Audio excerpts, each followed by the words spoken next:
Hello everyone, welcome to S academy. I hope आप लोग सब अच्छे होंगे।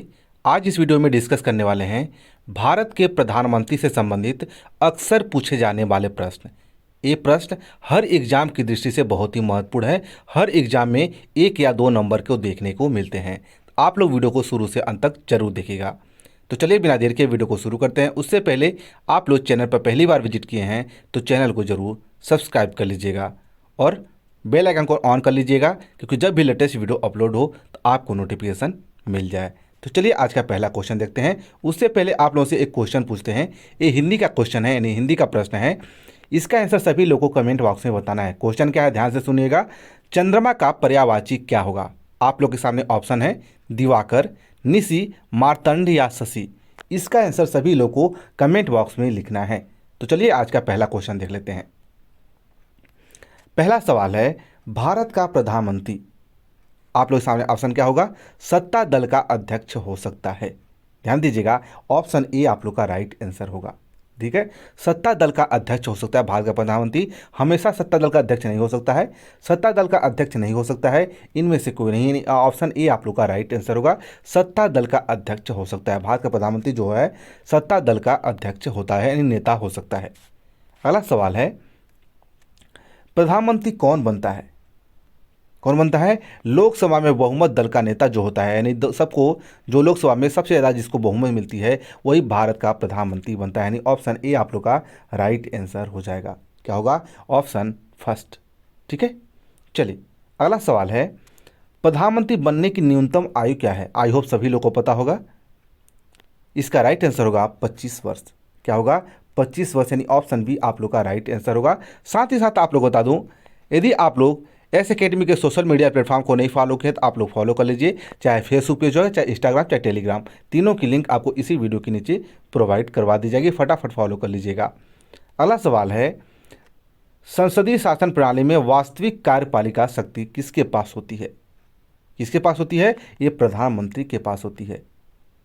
ठीक है, संसदीय शासन प्रणाली में वास्तविक शक्ति जो होती है यह प्रधानमंत्री के पास होती है। यानी ऑप्शन बी आप लोग का राइट आंसर हो जाएगा। जो भी आप लोग के मन में सवाल हो वो भी आप लोग कमेंट करके पूछ सकते हैं, या आप लोग इंस्टाग्राम या फेसबुक पेज पे भी पूछ सकते हैं। आप लोग को रिप्लाई जरूर किया जाएगा। अगला सवाल है, प्रधानमंत्री की नियुक्ति कौन करता है? वेरी वेरी इंपॉर्टेंट है। प्रधानमंत्री की नियुक्ति जो है यह राष्ट्रपति के द्वारा की जाती है। किसके द्वारा? राष्ट्रपति के द्वारा। यानी ऑप्शन ए आप लोग का राइट आंसर हो जाएगा। अगला सवाल ले लेते हैं, आमतौर पर भारत के प्रधानमंत्री होते हैं। ये जितने भी क्वेश्चन आप लोग देख रहे हैं बहुत ही महत्वपूर्ण है और हर किसी न किसी एग्जाम में पूछे गए हैं। तो आप लोग शुरू से अंत तक जरूर देखिएगा। इसका राइट आंसर होगा लोकसभा के सदस्य होते हैं। आमतौर पर जो भारत के प्रधानमंत्री होते हैं ये लोकसभा के सदस्य होते हैं।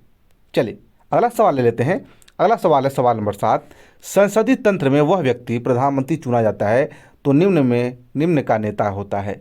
इसका राइट आंसर होगा यह निम्न सदन का बहुमत दल का नेता होता है। यानी ऑप्शन बी आप लोग का राइट आंसर हो जाएगा। अगला सवाल ले लेते हैं, भारत के प्रधानमंत्री पद के लिए उम्मीदवारों की कम से कम कितनी उम्र होनी चाहिए? कितनी होनी चाहिए इसके बाद डिस्कस किए हैं। 25 वर्ष होने चाहिए, तभी आप लोग भारत के प्रधानमंत्री बन सकते हैं। न्यूनतम उम्र जो है 25 वर्ष होना चाहिए। ठीक है, अगला सवाल है, नियुक्ति के समय निम्न में से कौन प्रधानमंत्री संसद के किस सदन का सदस्य नहीं था? राइट आंसर होगा पी नरसिम्हा राव किसी भी सदन के सदस्य नहीं थे जब प्रधानमंत्री बन रहे थे। यानी ऑप्शन डी आप लोग का राइट आंसर हो जाएगा। चलिए अगला सवाल है, भारत में एक व्यक्ति अधिक से अधिक कितनी बार प्रधानमंत्री नियुक्त हो सकता है? पता है आप लोगों को भारत में प्रधानमंत्री एक से अधिक बार कितनी बार नियुक्त हो सकता है? कितनी बार भी, जितनी बार चाहे, जितनी बार उनको उस दल को नेता को बहुमत मिले उतनी बार भारत के प्रधानमंत्री बन सकता है। कोई इसमें क्राइटेरिया नहीं है कि इतनी बार बनना है। ठीक है, ऑप्शन डी आप लोग का राइट आंसर हो जाएगा। ठीक है, अगला सवाल, लोकसभा का विश्वास मत प्राप्त किए बिना ही प्रधानमंत्री पद पर कार्य करने वाले प्रथम व्यक्ति कौन है? ध्यान दीजिएगा, उनको विश्वास मत प्राप्त नहीं था तो भी प्रधानमंत्री बन गए थे। वह प्रथम व्यक्ति कौन थे? राइट आंसर होगा चौधरी चरण सिंह। कौन थे? चौधरी चरण सिंह ऐसे प्रधानमंत्री है जिनको विश्वास मत प्राप्त बिना ही प्रधानमंत्री का कार्य दे दिया गया था। यानी ऑप्शन ए आप लोग का राइट आंसर हो जाएगा। अगला सवाल है प्रश्न नंबर 12, जवाहरलाल नेहरू के निधन के पश्चात किसने प्रधानमंत्री पद ग्रहण किया? किसने किया था? ये किया था गुलजारी लाल नंदा ने। किसने किया था? गुलजारी लाल नंदा जो है भारत के प्रधानमंत्री बने थे जवाहरलाल नेहरू के निधन के बाद, यानी ऑप्शन सी आप लोग का राइट आंसर हो जाएगा। वीडियो आप लोग को पसंद आ रही तो वीडियो को अभी तक लाइक नहीं किया तो वीडियो को फटाफट लाइक कर लीजिए, और जो लोग चैनल पर अभी विजिट किए हैं तो आप लोग चैनल को जरूर सब्सक्राइब कर लीजिएगा। अगला सवाल है, अविश्वास प्रस्ताव के कारण सर्वप्रथम किस प्रधानमंत्री को अपने पद से त्यागपत्र देना पड़ा था? ध्यान दीजिएगा, अविश्वास प्रस्ताव के कारण सर्वप्रथम किस प्रधानमंत्री को अपने पद से त्यागपत्र देना पड़ा था? राइट आंसर होगा मोरारजी देसाई को। किसको? मोरारजी देसाई को। यही क्वेश्चन आप लोग एग्जाम में बार बार पूछे थे, वेरी वेरी इंपॉर्टेंट क्वेश्चन है, आईएमपी है, आप लोग को ध्यान रखना है। अगला सवाल ले लेते हैं, निम्न में से किस प्रधानमंत्री ने अपने कार्यकाल के दौरान संसद का सामना नहीं किया है? कभी भी संसद का सामना, संसद में गए ही नहीं है। ये है चौधरी चरण सिंह। कौन है? चौधरी चरण सिंह, यानी ऑप्शन सी आप लोग का राइट आंसर हो जाएगा। अगला सवाल है, प्रथम गैर कांग्रेसी प्रधानमंत्री बने हैं, यानी कौन है? ये है मोरारजी देसाई जो है प्रथम गैर कांग्रेसी प्रधानमंत्री बने हैं, यानी ऑप्शन डी आप लोग का राइट आंसर हो जाएगा। अगला सवाल है, अब तक लोकसभा में प्रस्तुत अविश्वास प्रस्ताव सर्वाधिक बार किस प्रधानमंत्री की सरकार के खिलाफ रखे गए हैं? ये रखे गए हैं इंदिरा गांधी के खिलाफ। किसके खिलाफ? इंदिरा गांधी के खिलाफ रखे गए, यानी ऑप्शन सी आप लोग का राइट आंसर हो जाएगा। अगला सवाल है, ऐसे प्रथम प्रधानमंत्री जिनके विरुद्ध लोकसभा में अविश्वास प्रस्ताव लाया गया, इसको भी डिस्कस कर लिए। ऐसे प्रथम प्रधानमंत्री जिनके विरुद्ध लोकसभा में अविश्वास प्रस्ताव लाया गया था पहली बार, ये थे जवाहरलाल नेहरू। कौन थे? जवाहरलाल नेहरू, यानी ऑप्शन ए आप लोग का सही आंसर हो जाएगा। अगला सवाल है, लोकसभा में विश्वास मत प्राप्त करने के पहले ही त्यागपत्र देने वाले प्रधानमंत्री कौन हैं? ये हैं, आप लोग ध्यान दीजिएगा, चौधरी चरण सिंह और अटल बिहारी वाजपेयी दोनों, यानी ऑप्शन सी। ये विश्वास मत प्राप्त करने से पहले ही इन्होंने दोनों ने अपने पद से त्यागपत्र दे दिया था। ठीक है, बहुत ही महत्वपूर्ण सवाल है, आप लोग जरूर याद रखिएगा। अगला सवाल है, प्रधानमंत्री पद किस एक कार्यकाल के लिए सबसे कम समय के लिए कौन आसीन रहा? यानी प्रधानमंत्री का कार्यकाल सबसे कम समय के लिए प्रधानमंत्री कौन बने थे? राइट आंसर होगा अटल बिहारी वाजपेयी। ऑप्शन डी आप लोग का राइट जवाब हो जाएगा, आंसर हो जाएगा। अगला सवाल है, किस प्रधानमंत्री द्वारा प्रस्तुत विश्वास प्रस्ताव पर अब तक सबसे लंबी बहस लोकसभा में चली? ये चली थी अटल बिहारी वाजपेयी। ठीक है, अविश्वास प्रस्ताव पर इन्हीं के कार्यकाल में सबसे ज़्यादा बहस चली थी। अगला सवाल है, प्रधानमंत्री नियुक्त कौन करता है? Very very important question, I hope सभी लोगों को पता होगा। ये करते हैं राष्ट्रपति के द्वारा प्रधानमंत्री की नियुक्ति की जाती है। प्रश्न नंबर 22 है, यानी 22 है, आमतौर पर भारत के प्रधानमंत्री होते हैं, ये होते हैं लोकसभा के सदस्य होते हैं। किसके? लोकसभा के सदस्य होते हैं। बीपीएससी एग्जाम 1998 में पूछा गया प्रश्न है, यानी बिहार पीएससी में। अगला सवाल है, भारत के प्रधानमंत्री का निम्नलिखित में से कौन सा कालाक्रम सही है? यानी उनके कार्यकाल में सही दिशा में आप लोग को अरेंज करना है। इसका राइट आंसर होगा ऑप्शन सी। क्या होगा? Option C. ठीक है, 2 1 3 4, यानी ऑप्शन सी आप लोग का सही आंसर हो जाएगा। अगला सवाल है, संसदीय तंत्र में वह व्यक्ति प्रधानमंत्री चुना जाता है जो निम्न का नेता होता है। ये होता है निम्न सदन का नेता है। एक क्वेश्चन रिपीट हो गया, कोई बात नहीं, आप लोग याद कीजिए, ऑप्शन बी आप लोग का राइट आंसर हो जाएगा।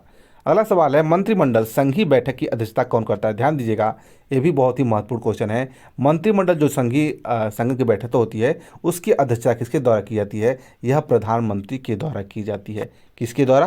प्रधानमंत्री के द्वारा। अगला सवाल लेते हैं, भारत के प्रधानमंत्री पद के लिए उम्मीदवारों की कम से कम कितनी उम्र होनी चाहिए? इसको तो डिस्कस कर चुके हैं, यह 25 वर्ष होनी चाहिए। कितनी? 25 ईयर्स। अगला सवाल, भारत के प्रधानमंत्री क्या होते हैं?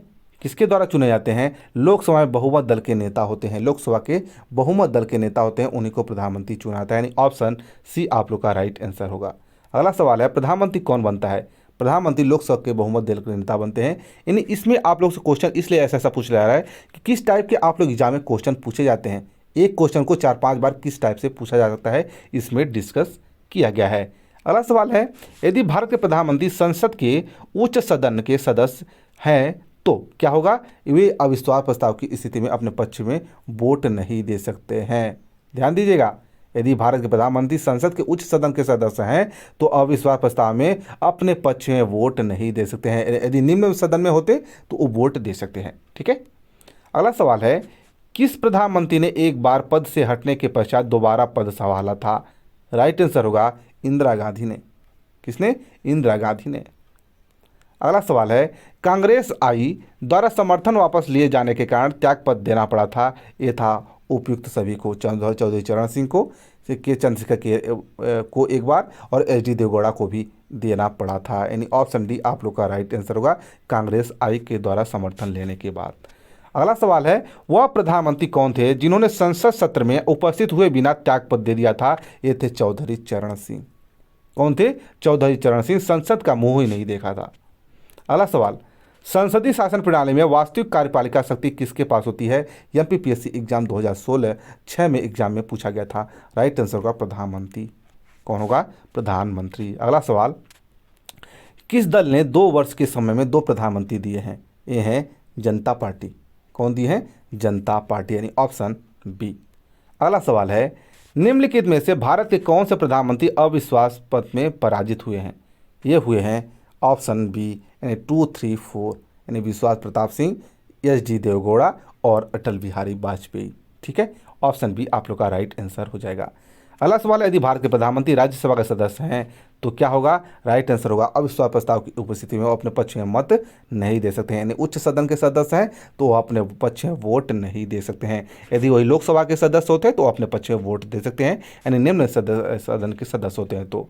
अगला सवाल है, वर्ष 1975 से 1977 के बीच आपातकाल के दौरान भारत के प्रधानमंत्री कौन थे? एसएससी 2019 से पूछा गया था। इंदिरा गांधी थी। कौन थी? इंदिरा गांधी, यानी ऑप्शन डी आप लोग का राइट आंसर हो जाएगा। अगला सवाल है, भारत के प्रधानमंत्री को उसके पद की गोपनीयता की शपथ कौन दिलवाता है? राइट आंसर होगा राष्ट्रपति के द्वारा भारत के प्रधानमंत्री की गोपनीयता की शपथ दिलाई जाती है, यानी ऑप्शन ए आप लोग का राइट आंसर होगा। तो ये है आज के क्वेश्चन। आई होप आप लोग को समझ में आए होंगे और पसंद भी आए होंगे। ठीक है, आप लोग को वीडियो कैसी लगी कमेंट करके जरूर बताइएगा। वीडियो को अभी तक लाइक और सब्सक्राइब नहीं किया चैनल को तो सब्सक्राइब जरूर कर लीजिएगा। धन्यवाद।